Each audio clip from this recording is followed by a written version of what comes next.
धर्म, कर्म, विधि विधान और ज्योतिष की सटीक जानकारी पाने के लिए YouTube चैनल जीवन दर्पण को सब्सक्राइब करें और हाँ, अपडेट रहने के लिए बेल आइकन दबाना ना भूलें। जिस मनुष्य के जीवन में धर्म, अर्थ, काम और मोक्ष प्राप्त करने की अभिलाषा न हो, उस मनुष्य का जीवन बकरी के तीसरे स्तन के समान व्यर्थ माना जाता है। अब बकरी को तो आपने देखा ही होगा, बकरी के स्तन को भी आपने देखा होगा। स्तन तो पुरुष के पास भी होता है, महिलाओं के पास भी होता है और पशुओं के पास भी होता है। लेकिन बकरी के स्तन को ही क्यों कहा गया? क्योंकि बकरी कभी सिंगल बच्चा नहीं देती। बकरी कभी सिंगल बच्चा, उस बकरी के पास तीसरा स्तन भी होता है। बकरी के दो स्तन तो पीछे वाले पैर के आगे होते हैं, तीसरा स्तन आगे वाले पैर के आगे होता है। लेकिन वो बकरी एक साथ यदि सैकड़ों बच्चा दे दे तो भी तीसरे स्तन से दूध आने वाला नहीं होता। तो यदि मनुष्य के जीवन में धर्म अगर धर्म से नहीं जुड़ेगा तो व्यक्ति का विकास निश्चित रुक जाता है, इसमें कोई संदेह नहीं। और धर्म से जोड़ने का मार्ग क्या है? धर्म पत्नी। शास्त्र ये कहता है कि यत्र नार्यस्तु पूज्यन्ते रमन्ते तत्र देवता। जहां पर नारी का सम्मान किया जाता है वहां पर देवता निवास करते हैं। जैसे पांडव और कौरव, इन दोनों को आप जानते ही हो। पांडवों के बीच में केवल उनकी मां थी जिनका नाम कुंती, और पांडवों की पत्नी पांचाली के नाम से जिसे द्रौपदी कहते हैं। पति तो 5 थे लेकिन पत्नी अकेले थी। कभी किसी प्रकार का नारी के प्रति अपमानजनक बातें नहीं हुई। लेकिन वही हस्तिनापुर के लोग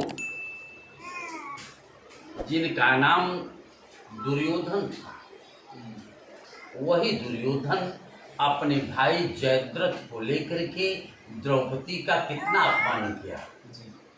उसी अपमान के फलस्वरूप हस्तिनापुर का पूरा राज्य समाप्त हो गया और हस्तिनापुर के लोग भी समाप्त हो गए। समझ में? जैसे पत्नी जो कहती है, या पत्नी व्यक्ति को धर्म से जोड़ने का बहुत अच्छा रास्ता है। कितने लोगों को आप देखेंगे, जैसे जालंधर को आप देख लीजिए। जालंधर पत्नी के कारण ही अजर और अमर होने का प्रयास कर रहा था। ब्रह्मा ने ये बताया था कि जब तुम्हारे पत्नी का पातिव्रत धर्म नष्ट होगा तभी तुम्हारी मृत्यु होगी। तो जालंधर की पत्नी का नाम वृंदा था और जालंधर ही अपने कुकर्मों के माध्यम से पार्वती पर कुदृष्टि डाल दिया था।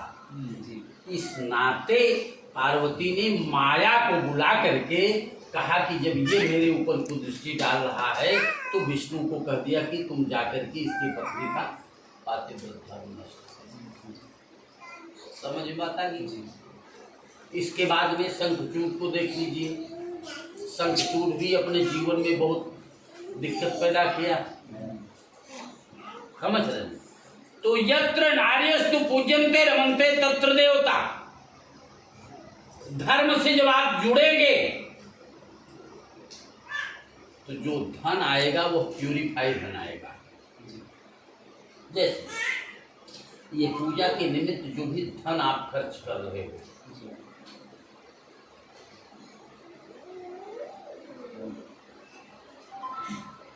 उसका प्रत्यावर्तन निश्चित कर सकते, उसमें कोई संदेह नहीं है। क्योंकि शास्त्र ये कहता है क्या कि आयाति नष्टं द्रविणं श्रमेण विद्या विनष्टात् ध्यानेन भूयः स्वास्थ्यं विनष्टं वरभोजनेन नायाति नष्टः समयं कदापि। आयाति नष्टः द्रविणं श्रमेण। आज ये जो पूजा के निमित्त धन खर्च करोगे, ओवर टाइम करोगे, मेहनत करोगे, उसकी भरपाई निश्चित कर लोगे, इसमें संदेह नहीं। विद्या विनष्टाध्ययनेन भूयः।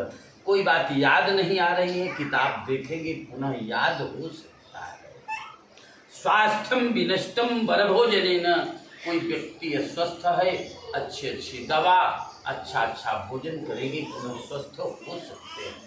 लेकिन नायाति नष्टः समयम कदापि। जो समय बीत जाता है फिर आता आता।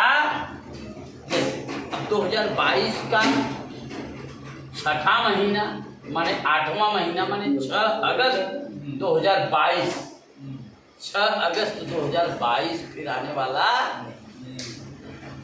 समझ बात आ गई? अब अगर आएगा 6 अगस्त तो 2023 का आने वाला है। इसलिए आए हुए समय का सदुपयोग हमको आपको कर लेना। धर्म अर्थ काम की बात अगर करेंगे, जैसे शादी हुई, आज के समय में लोग कमाने लगते हैं, तब शादी होती है।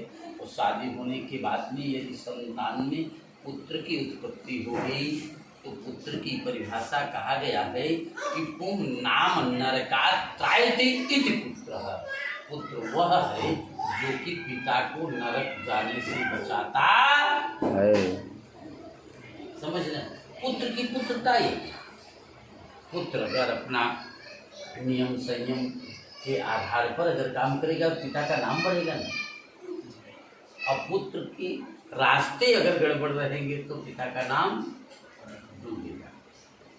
इसलिए हर पुत्र को पिता की इज्जत का सम्मान करना आवश्यक माना जाता है। अब रही बात ये, फिर मोक्ष का मार्ग प्रशस्त होगा। फिर मोक्ष का मार्ग प्रशस्त होगा। और ये जो रुद्राभिषेक आप करने चल रहे हो, इससे भी आपको अनंत गुना फल मिलेगा। यदि माता पिता के उपस्थिति में यह कार्य आप करने चल रहे हो तो भी आपको उसका 110% बेनिफिट मिलेगा। प्रेम से बोलिए आशुतोष भगवान की, यज्ञ नारायण भगवान की।